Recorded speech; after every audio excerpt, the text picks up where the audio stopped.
మీకు తెలుసా, ఒక రోడ్డు క్వాలిటీగా వేశారని ఆ కాంట్రాక్టర్స్ కి మరో పని ఇవ్వకుండా బ్యాన్ చేసేశారు.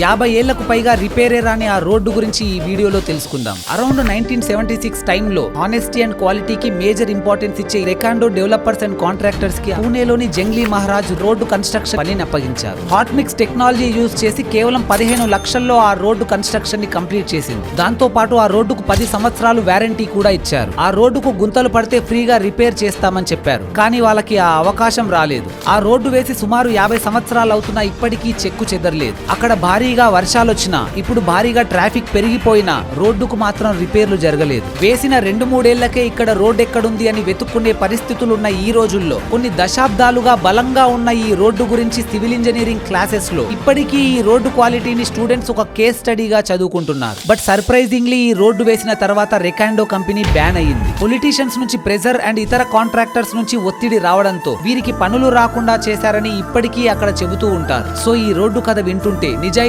కూడా కొన్నిసార్లు శాపంగా మారుతుందేమో అనిపిస్తుంది. ఓవరాల్ గా ఈ టాపిక్ గురించి మీ అభిప్రాయం ఏంటో ఖచ్చితంగా కామెంట్ చేసి చెప్పండి. ఇన్ఫర్మేషన్ వర్తి అనిపిస్తే ఒక్క లైక్ చేయండి.